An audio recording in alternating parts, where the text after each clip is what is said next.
Now's the time for a great deal on a new Honda. It's time to take an adventure with rugged capability and commanding style. Check out the Honda Ridgeline, Pilot, or CR-V. For a limited time, well-qualified buyers can get a 3.99% APR on a 2025 Pilot, a 1.99% APR on a 2025 Ridgeline, or a 2.99% APR on a 2025 CR-V.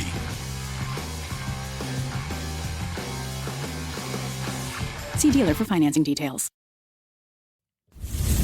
Stoveleg Media, igniting conversation.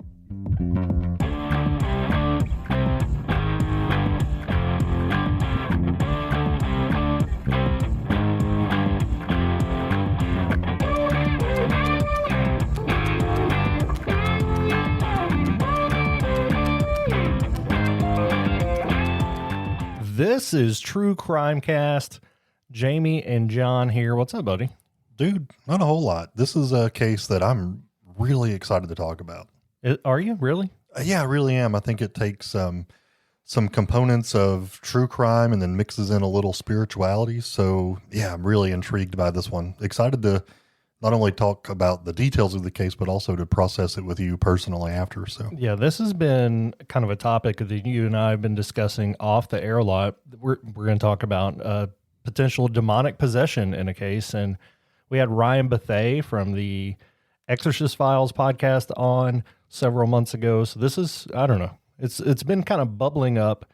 And when I don't know, I sat down to write one the other day and I found this and I thought it was a great opportunity to kind of merge our conversations. Yeah, it's one that I've heard about through listening to like Father Carlos Martins and Ryan Bethea. Like I've heard just glimpses of it. So to take a deep dive I'm pumped. But before I do want to tell you, if you have not already joined our Patreon account, go over patreon.com and sign up for as little as $3 a month. You get bonus episodes. So if you like the content you get for free, for $3 a month, you can get a bonus episode each month.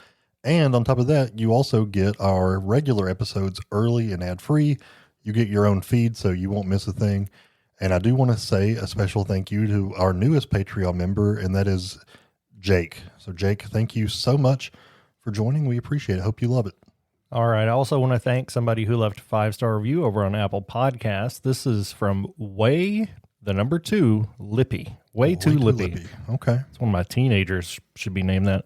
So this says, love, have been listening on iHeart for years, but wasn't able to leave a review. Found on Apple and wanted to leave a note. Love listening to you both. Great podcast. That was very kind. Thank you, Lippy. Way2 Lippy. I like that name a lot.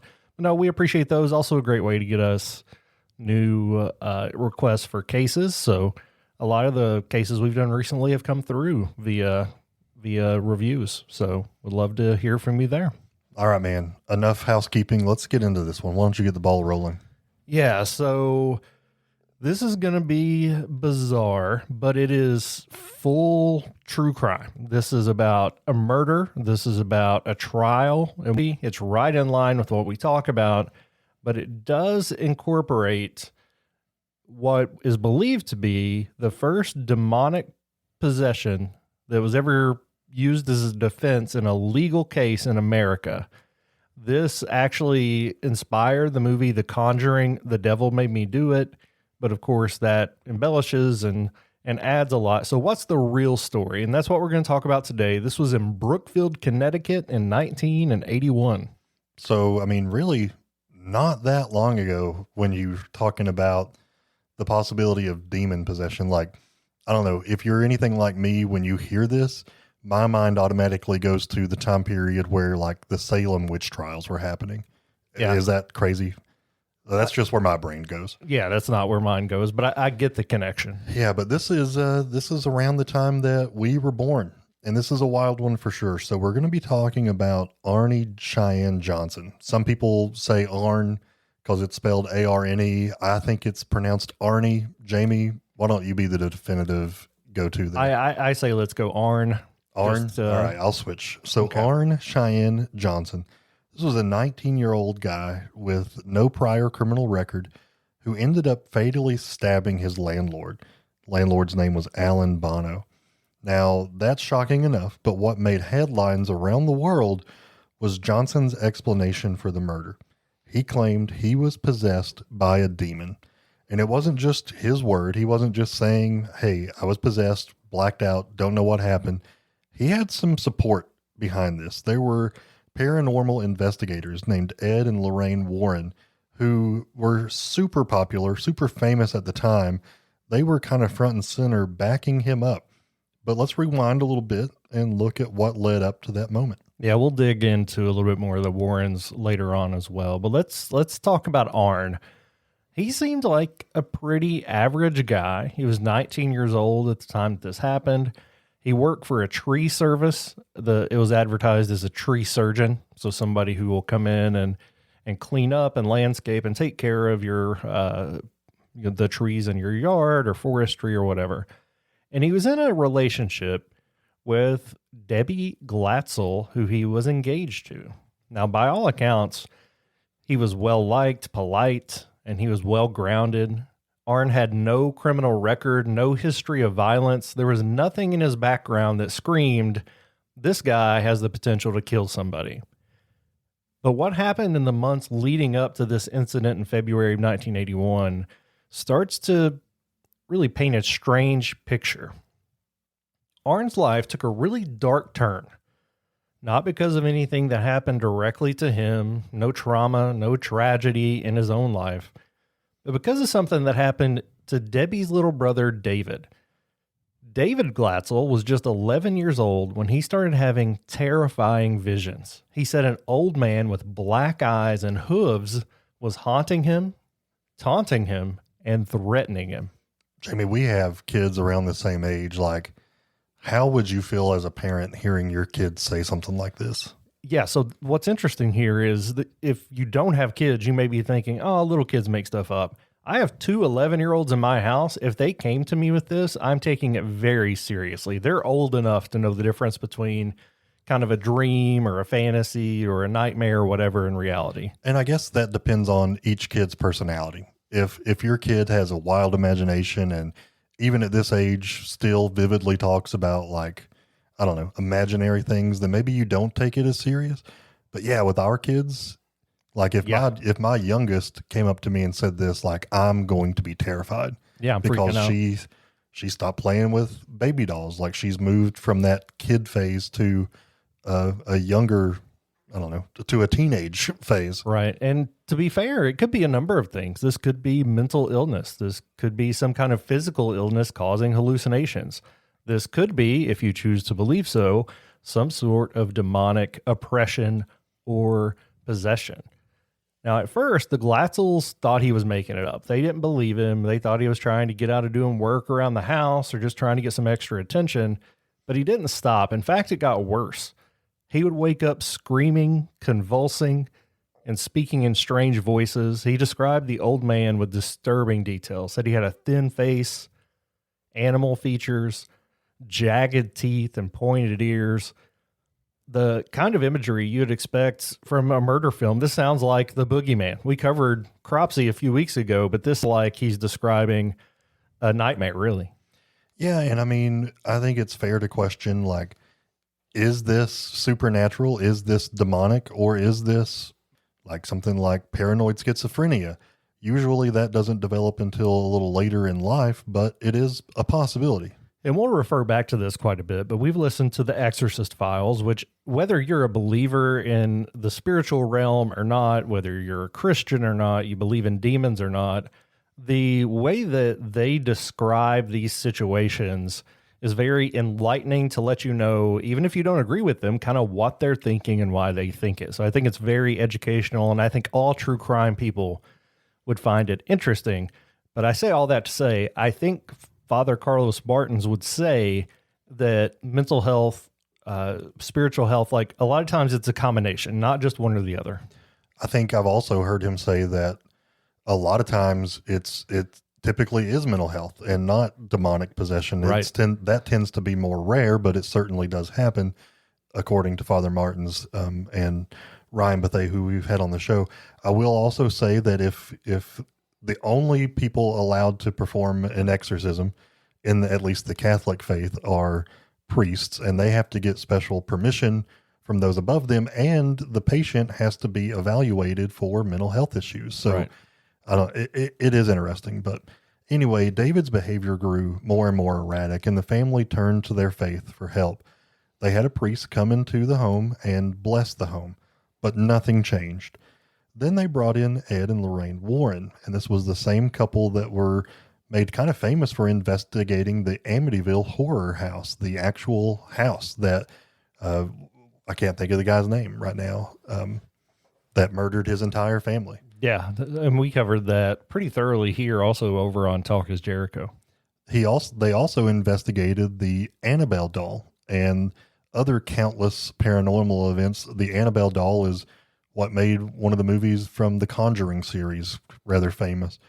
The Warrens believed that David was possessed, and they were pretty vague. They were not vague about this. According to them, David wasn't dealing with just one spirit, but multiple entities were possessing him. The Warrens were America's most known and beloved, if that's a thing to say, paranormal investigators. If this happened today, the number of reality shows that they would have and like the following they would have would be astronomical, but they were pretty You talk about viral on TikTok, I would imagine they would be it. By the time they came into the Glatzel's life, they had already investigated the infamous, like I said, Amityville horror house, and they had really made a name for themselves. Ed was proclaimed to be a self-taught demonologist, which is a unique title. I wonder if there are any like not Wikipedia. What's the website where you can like connect with other professionals in your field? LinkedIn. Yeah, I wonder if there's a LinkedIn for other demonologists. They did not hesitate to definitively proclaim that what was happening to David was not a joke. It was not believed to be mental health related, but they, without a shadow of a doubt, thought this boy was possessed by a demon, multiple demons, in fact, and that they thought this was something that was powerful and ancient. According to the Warrens, David showed classic signs of possession. He had unexplained scratches all over his body, sudden changes in his voice. He had violent outbursts that were not happening well before this event took place. He also had a knowledge of things that he could not possibly know. That is one of the definite signs that I've heard Father Martins talk about on the Exorcist Files, was a very like specific knowledge about historical events that you would almost need to be an expert or have been there to witness it to know some of the facts. Or like languages that aren't even spoken anymore. Precisely. Yeah, there are a lot of things like that, because some of these things can be faked, but you can't fake knowing language that hasn't been spoken in 50,000 years. So they tried to do an exorcism on this kid. They took the kid to local priests. It is said that during one of the exorcism, this exorcism is often not like a go in 15-minute session, you're done. It's not like that typically. They said that during one of these sessions, David actually levitated. So moved off of the table that he was laying on and floated in the air. And at another one, he stopped breathing altogether. Yeah, which is terrifying. And like John said, these are situations, these are sessions that happen repeatedly. Rarely is it that one exorcism session is able to help somebody get through whatever they're going through. Say what you want about the Warrens, and you can find a lot out there about them, but the Glatzel family trusted them completely. They claimed that there were 3 separate exorcisms performed with the oversight of Catholic priests, and those rituals were reportedly terrifying. Again, this is something that I think we see on movies, in the podcast, The Exorcist Files. They go on and on about what that ritual is, how you approach it, what you're thinking, what the process looks like. When do you stop a session? Like all those technical pieces, I think are very interesting, and you can learn that there. But this is where Arne Johnson steps into the crosshairs of something that was potentially much bigger than himself. According to both the Glatzel family and the Warrens, Arne was present during one of the exorcisms. He was helping out, trying to be a supportive brother-in-law. Sometimes they have people there just to hold the individual while they pray over them. There are a lot of different roles that happen in the room. At some point, Arne got fed up with the entire situation, and he tried to do something that he thought was brave and helpful. When we get back from the break, we'll talk about what that was and how it led to him ending up being on trial for murder, potentially.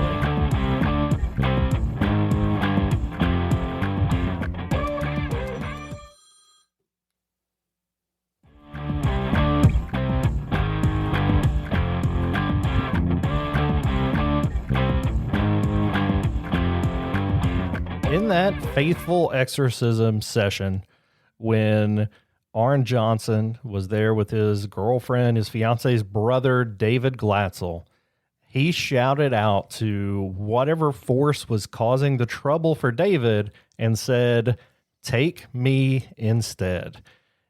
Father Carlos Martins would say the first thing you should never do, or I guess the last thing you should do if you feel like you're encountering a demonic presence, never engage it, never talk to it. And here he is inviting it, which any exorcist is going to tell you is worst idea possible.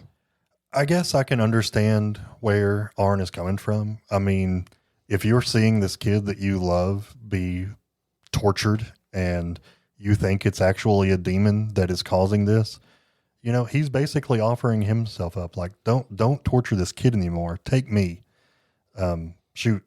You know, my son has some health issues, and I've often said, I wish that it was me instead of you. Yeah, I think that's human. When you care about somebody enough, I think being willing to take on their suffering is a pretty common way to show it. And so maybe that is what is going through his mind. I mean, I can't definitively say that. That's just my best guess. But what started out as potentially an act of protection, of loyalty, may have opened a door. The family believed that after that moment, after he said that, he began to change. Arne began to change, and so did David. David stopped experiencing the symptoms that he had had, but Arne began to change as well. He became moody. He became distant.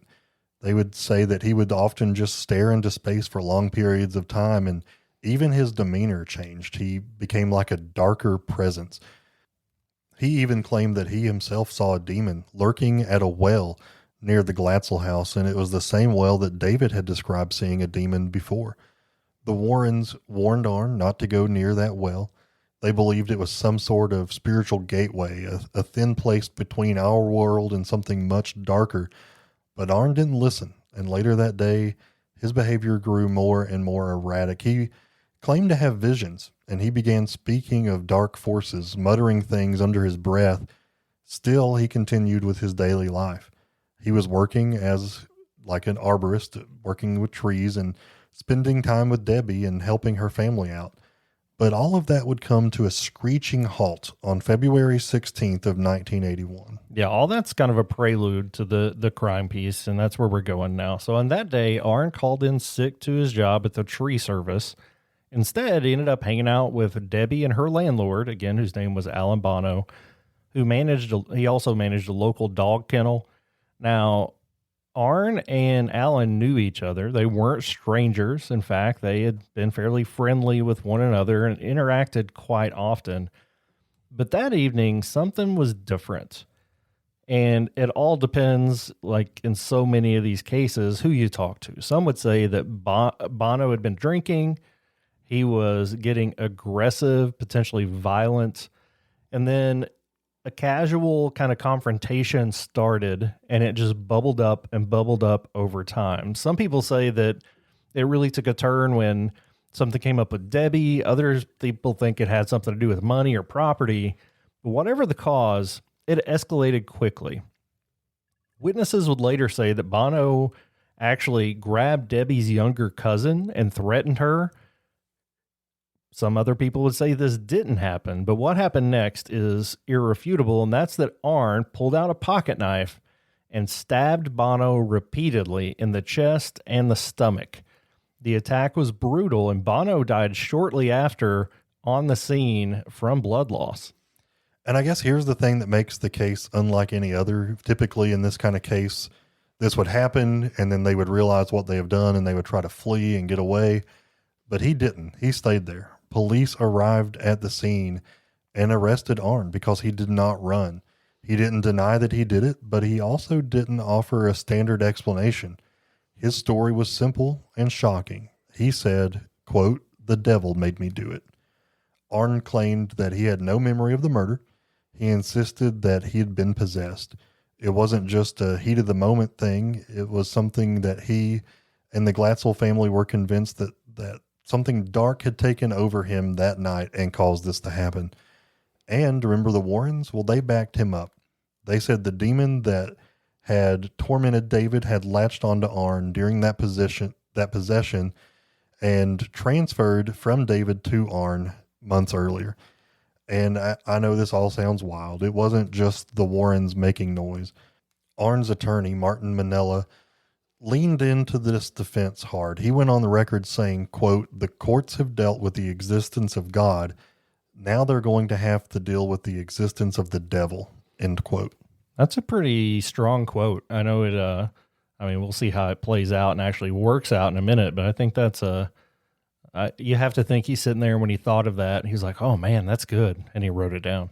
Anyway, Manella had planned to subpoena the priests who had participated in the exorcism. Now, this is where it gets even more complicated. The Catholic Church actually denied that they had sent priests to this, but still, Manella was determined. He believed if they could prove that Arne had been possessed or oppressed by a demon, it would qualify as a legitimate defense. It wasn't just legal maneuvering. It wasn't trying to find a loophole. He genuinely seemed to believe that something supernatural was happening here. And it wasn't just the courtroom theatrics. It was everywhere. The media went nuts over the story. It had everything. It's a small town murder, demonic possession, a romantic young couple, and then you have the Warrens coming in. Like, this is national news, of course. And eventually it kind of crept out into culture. Books were written. There was a TV movie. And then more recently, we talked about The Conjuring, The Devil Made Me Do It. But at the heart of all of this, beneath the headlines, the sensationalism, was a man who died in a vicious stabbing and a family still trying to make sense of what happened. It's easy to get swept away by all the demonic pieces here, but they were actually bringing it into the courtroom. The Glatzels truly believed that their son had been under a spiritual attack. The Warrens stood by their claims as well, and Arne, he has never once retracted his story. Well, let's get back to court. So the judge was Robert Callahan, and he was not having any of this. He actually dismissed the demonic possession defense entirely. He ruled that it was unscientific, it was unprovable, and basically irrelevant to the charges at hand. So the trial would proceed, but Arne's team had to pivot and pivot fast. So they kind of fell back on a more traditional argument, and they claimed that this was all self-defense. They claimed that Bono was drunk and violent, that Arne had acted to protect himself and his fiancée. But even without the supernatural angle, the trial was deeply polarizing. Some people believed that Arne was a victim of something beyond his control, and others thought that the entire possession claim was just a complete fabrication and a way to dodge any accountability. Despite all the drama, the trial went forward, and Arne's fate eventually would be decided. So the jury would hear all the details from the bloody murder to the claims of possession, but they were not convinced. On November 24th, 1981, Arne Cheyenne Johnson was convicted of first-degree manslaughter. Not murder, but first-degree manslaughter. The jury bought some of the argument, but it wasn't, they didn't feel like it was premeditated and that he did, in fact, act impulsively, but they didn't buy the possession story. Yeah, and that's a key distinction there, manslaughter versus murder. Obviously, the sentence is very different for a pre-planned murder than it is from manslaughter, whether it's voluntary or not. The conviction carried a sentence of 10 to 20 years. But what if I told you that Arne only served 5 years before being released? Sadly, it wouldn't surprise me at this point in our career, but it's we'll talk more about that in a minute. Yeah, I mean, if he's truly guilty of murder, this should not have happened. Anyway, while he was in prison, he married Debbie, and after his release, they stayed together despite everything they had been through together. A lot of times this would break a couple up. And this is the point where the story doesn't really fade away. It got bigger and bigger, and that's when Hollywood got a hold of it. And at the end of the day, this is a story that is still divisive. Is Arne Johnson a man who was tormented by a demonic force, or was he just trying to get away with murder? So you want to talk about it? Are we going to call the case done and then kind of talk about our feelings? Yeah, I think so. It's, I mean, we pretty much have all the details here. There aren't a lot of huge transcripts of the trial that are available. And even then, it was pretty much either he was possessed or it was self-defense. The jury didn't buy either, so he went to jail, but just for 5 years. So the whole thing is just so odd. Let's talk about the sentence first, because that, I don't know, for me personally, it's repulsing. Whether it was self-defense, if it was self-defense, he didn't need to spend any time in jail. Let me start with that. So obviously they didn't find that it was self-defense. So this was manslaughter. Someone was murdered. Why in the world would we be okay as a society to let someone capable of murdering another human being out of jail within 5 years? That is not okay. Yeah, I would love to hear from the board who decided to let him out. And it was supposed to be a minimum of 10. We don't have a record of what actually happened to lead to his early release, but even with the determination, they said they thought it was impulsive. Well, yeah, he can be impulsive again when he gets out. As far as we know, he never was. He got out in the mid-'80s, and we never really heard from him again, aside from the Glatzel family. They got upset and tried to file some lawsuits against companies who were telling the story, and they felt like they were fabricating or whatever, but not from Arne very much. Yeah. So yeah, take out the whole possession piece, just a sentence of voluntary manslaughter or manslaughter, whatever. Yeah. It has to be punishable by more than 5 years. I think even 10 is light. I don't understand why there's a difference between manslaughter and first degree murder. Whether you planned it or not, you were impulsive enough to take another person's life. In my mind, that's almost more dangerous than planning something out, because you never know what's going to trigger that person again that will lead to someone else's murder. I think manslaughter opens the door for other things like, I don't know, like if it truly is an accident, even though like I think it leaves wiggle room for circumstances where it was not an intentional homicide. If you, I don't know, if you hurt one of my kids and I snap and I kill you, maybe that is different. But maybe me, on another day would never hurt someone like that. So if something crazy happened to prompt you to do that, I can see that argument. And that's what we're talking about in the Mickey Steins case, right? Like he's claiming extreme emotional disturbance, which would drop the charge to manslaughter. And not to make light of it, but have you heard the Brian Regan bit about it? Just that, like, we don't sentence people to enough of it, but it's called manslaughter. And that sounds like I slaughtered a man. Like that sounds so much worse than any other crime. You're right. And so maybe they found it manslaughter because he may have felt like his fiance or the boy's life was in danger. So maybe that's it. So maybe, I don't know, maybe I should relax a little bit. But Jamie, demons, do you feel like it's possible for someone to be possessed by a demon? That's question A. And then question B is, if yes, could a demon actually cause someone to murder somebody else? I'm going to be I don't know what this is going to do to our listeners, and this may have come through beforehand and may not be a surprise, but I'm a yes for both. I feel like there's so much we don't know about the world, and if you believe in any sense of spirituality, you have to believe there's good and evil, and if that evil is able to interfere with somebody's life, I think you could absolutely lead them into a violent crime. So I'll answer it as well. 2A, I will say, yes, I believe someone can become possessed. I think that it starts with an open door. And we saw Arne kind of open that door. Do I believe that it can escalate to a point where a demon can make you kill someone? That's a more interesting question for me, because I think I look at it in a couple of ways. Number one, does a demon physically take over your body and murder someone on your behalf? Or 2, does the possession of the demon influence your thoughts so much that you willfully murder someone, whereas you wouldn't have before possession? Because I think those are 2 different things. Yes, I agree. And I think in my opinion, they're both possible. So I struggle with that one, I guess, more because I don't know. I feel like this is going to get into the weeds in faith. So if this is not your thing, I'm sorry, but I believe that God is a God who grants humans free will. You can either serve God or not. So think about one of the biggest betrayals of all humanity was when one of Jesus's own disciples, Judas, betrayed him and turned him over to the authorities.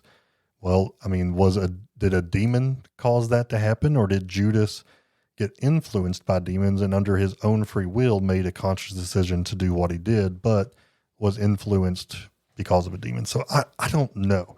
I don't know that a demon will just take over your body and make you do things that you don't want to do.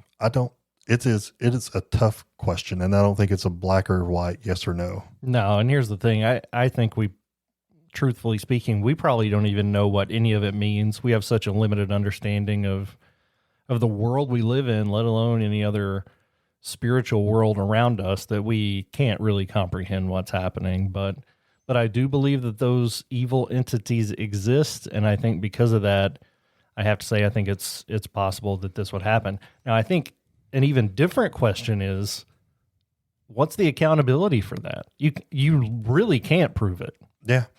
Well, I'm sorry, I'm still kind of answering my own question, but if you look at biblical texts and the times that there were possessions that were present, the people were convulsing and doing things they probably would not have done voluntarily, right? So I think I might have just answered my own question there. So maybe a demon can influence a person enough that it kind of takes over what they do. So your question was accountability.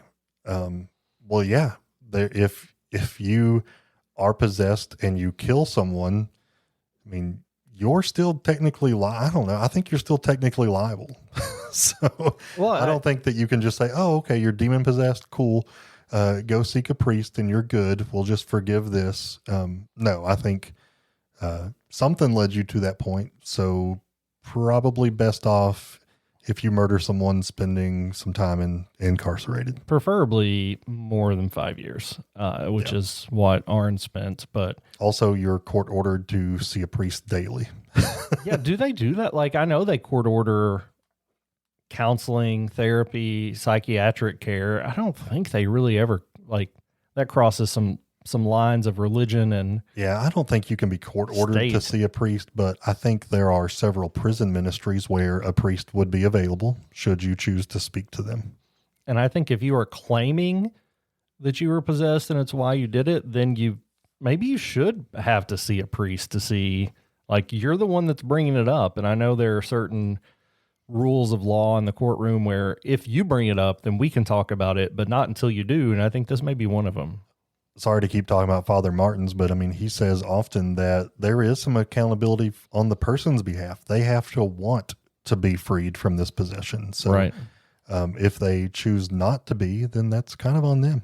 Yeah. And I cannot recommend that podcast enough. Again, whether you're spiritual or not, it is, in my opinion, right in line with everything true crime. You're trying to solve a puzzle of what caused the door to open. You're trying to figure out what needs to be done to solve it. Whose fault was it? How far back does it go? And what needs to be happened to remedy the situation? So many factors of true crime go into it that I think all of our listeners would enjoy the Exorcist Files. I do encourage you to begin with some of their dramatic reenactments. Those are phenomenal, but then the other episodes are great too. Yeah, season 1 there's an episode that talks about a experience a group of guys had with a Ouija board, and Ryan Bethea on another show said if you're brand new, start there, and then listen to everything else. So I think that's a good one.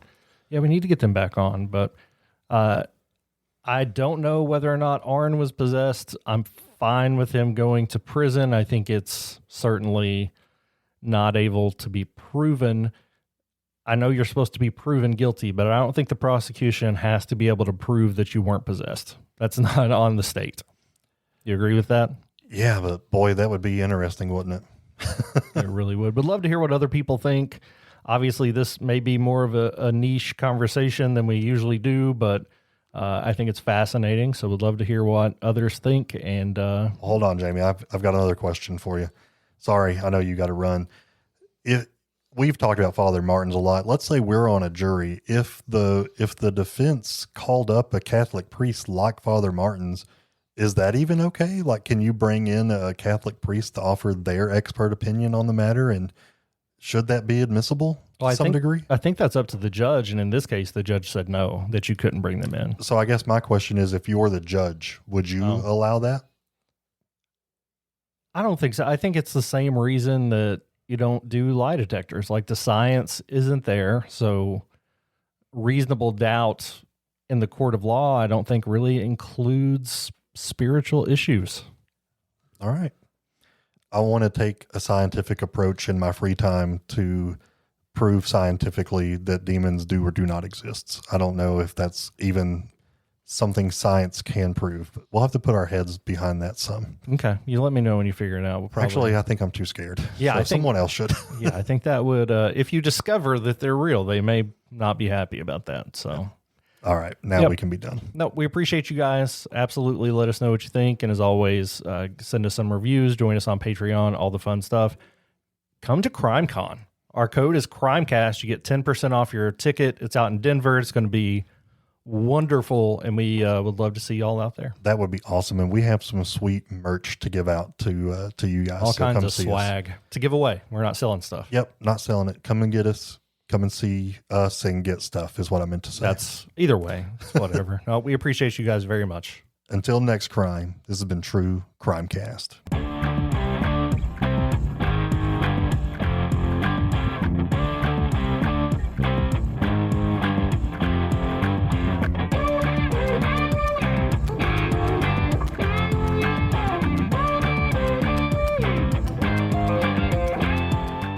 You've listened to True Crimecast, distributed by Stoveleg Media.